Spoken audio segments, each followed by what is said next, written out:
Everybody wants to talk about high value men and high value women. But to be valued, you have to have values. You have to be valuable. Value is defined in two ways. Number one, something of high worth, importance, or usefulness. And number two, a person's principles or standards of behavior. And I don't think those two definitions are coincidental. So let's talk about high value men and high value women.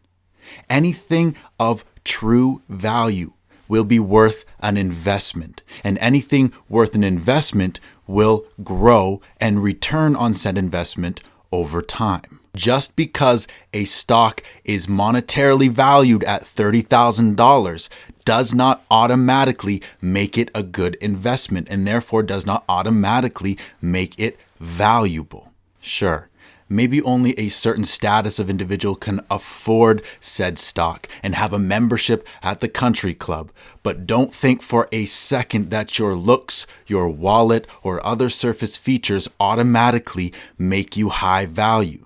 Just because you are an expensive stock to buy into, if your growth chart looks like this, you are not a valuable investment. Too often I see people who are at the proverbial top of what society sells as valuable, successful, and beautiful, often by no choice or means or effort of their own, who would actually be a bad buy.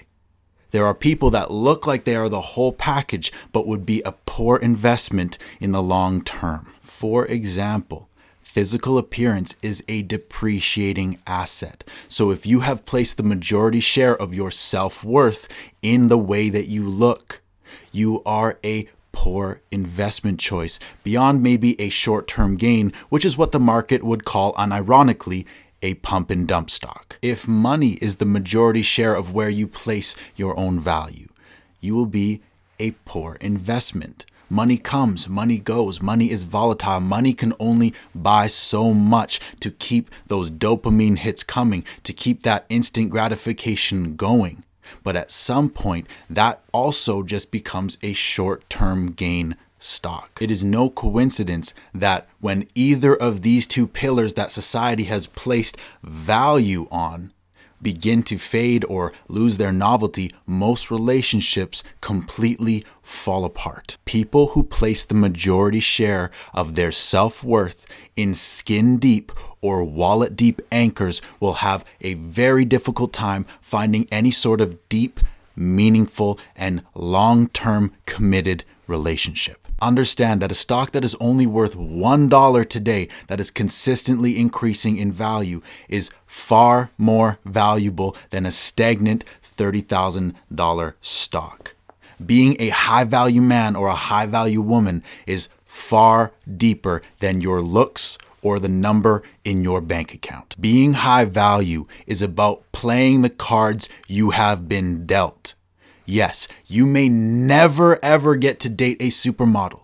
You may never have the financial statement of Jeff Bezos, but if you are basing your value against those types of comparisons, there's always someone who's going to have more than you. There's always somebody who's going to be faster, stronger, and more beautiful than you. And if you are basing your value against those types of measurements, you will never feel valuable, you will never be fulfilled, and you will never be able to operate from a place where you can look in the mirror and be happy with what you see.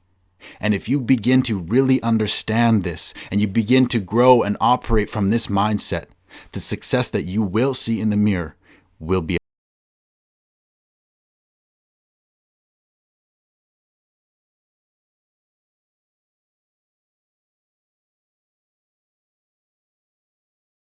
Hey guys, if you like what I had to say in this video, please hit that subscribe button, but do not hit that subscribe button if you are not ready to step into the resistance and the pain and the challenge of growth. Next week, I'm going to be talking about emotional intelligence and emotional maturity. Stay tuned.